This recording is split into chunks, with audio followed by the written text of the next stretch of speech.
বাংলাদেশ এমন একটি দেশ যার প্রতিটা কোণায় লুকিয়ে আছে হাজার বছরের ইতিহাস আর রহস্য। কিন্তু এই দেশেরই একটি অঞ্চলকে বলা হয় পুণ্যভূমি বা আধ্যাত্মিক রাজধানী। হ্যাঁ, আমরা কথা বলছি সিলেটের। কিন্তু কখনো কি ভেবে দেখেছেন কেন সিলেটকে আউলিয়ার শহর বা ৩৬০ আউলিয়ার দেশ বলা হয়? কে ছিলেন এই ৩৬০ জন আউলিয়া? আর কেনই বা এক সুদূর ইয়েমেন থেকে এক মহাপুরুষ তরবারি ছাড়াই জয় করেছিলেন এই দুর্ভেদ্য পাহাড়ি রাজ্য? আজ আমরা উন্মোচন করব সিলেটের আধ্যাত্মিক ইতিহাসের সেই রোমাঞ্চকর অধ্যায়। এই কাহিনীর মূল নায়ক হজরত শাহজালাল রহমতুল্লাহি আলাই। তিনি ১২৭১ খ্রিস্টাব্দে ইয়েমেনের হাজরা মাউতে জন্মগ্রহণ করেন। তার বাবা ছিলেন একজন প্রখ্যাত সুফি সাধক।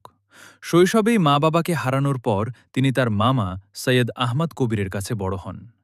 শাহজালাল রহমতুল্লাহি আলাইহ যখন আধ্যাত্মিক সাধনায় পূর্ণতা লাভ করলেন, তখন তার মামা তাকে এক মুঠো মাটি দিয়ে একটি ঐতিহাসিক নির্দেশ দিলেন। তিনি বললেন, বৎস শাহজালাল, এই মাটির রং, স্বাদ আর গন্ধ ভালো করে চিনে নাও। পৃথিবীর যে প্রান্তের মাটির সাথে এই মাটির হুবহু মিল পাবে, সেখানেই তুমি আস্তানা গাড়বে এবং ইসলামের আলো ছড়াবে। মামার নির্দেশ মাথায় নিয়ে শাহজালাল রহমতুল্লাহি আলাই এক আধ্যাত্মিক সফরে বের হলেন। আরব পারস্য হয়ে তিনি যখন তৎকালীন ভারতবর্ষে পা রাখেন, তখন তার সাথে যোগ দেন শত শত শিষ্য ও সাধক। এই ভারত ভ্রমণের সময়ই দিল্লির বিখ্যাত সুফি সাধক হজরত নিজামুদ্দিন আউলিয়া রহমতুল্লাহি আলাই এর সাথে তার সাক্ষাৎ হয়। হজরত নিজামুদ্দিন তার আধ্যাত্মিক জ্যোতি দেখে মুগ্ধ হন এবং উপহার হিসেবে এক জোড়া সুরমা রঙের কবুতর দেন, যা আজ আমরা জালালি কবুতর নামে চিনি।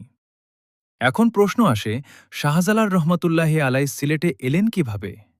তৎকালীন শ্রীহট্ট বা সিলেট শাসন করত এক অত্যাচারী এবং কট্টর রাজা, যার নাম ছিল গৌরগোবিন্দ। সে ছিল অত্যন্ত শক্তিশালী এবং জাদুবিদ্যায় পারদর্শী। সেই রাজ্যে বোরহানউদ্দিন নামে এক মুসলিম ব্যক্তি বসবাস করতেন। নিজের সন্তানের আকিকা উপলক্ষে তিনি একটি গরু জবাই করেন। কিন্তু একটি চিল সেই মাংসের টুকরো নিয়ে রাজা গৌরগোবিন্দের প্রাসাদের সামনে ফেলে। এতে ক্ষিপ্ত হয়ে রাজা বোরহানউদ্দিনের সদ্যজাত শিশুকে হত্যা করে এবং তার ডান হাত কেটে নেয়। এই চরম অন্যায়ের বিচার চাইতে বোরহানউদ্দিন ছুটে যান দিল্লির সুলতান শামসুদ্দিন ফিরোজ শাহের দরবারে। সুলতান তার ভাগ্নে সেকান্দর গাজীর নেতৃত্বে এক বিশাল সেনাবাহিনী পাঠান। কিন্তু রাজা গৌরগোবিন্দের জাদুকরী তীর এবং প্রাকৃতিক দুর্যোগের সামনে মুসলিম বাহিনী বারবার পরাজিত হয়। ঠিক এই সংকটময় মুহূর্তে সেকান্দর গাজীর সাথে দেখা হয় হজরত শাহজালাল রহমতুল্লাহি আলাই, এবং তার অনুসারী সুফি কাফেলার ইতিহাস বলে, হজরত শাহজালাল রহমতুল্লাহি আলাই যখন তার সঙ্গীদের নিয়ে সিলেটের সীমান্তে পৌঁছান, তখন তার সাথে মোট শিষ্যের সংখ্যা ছিল ৩৬০ জন।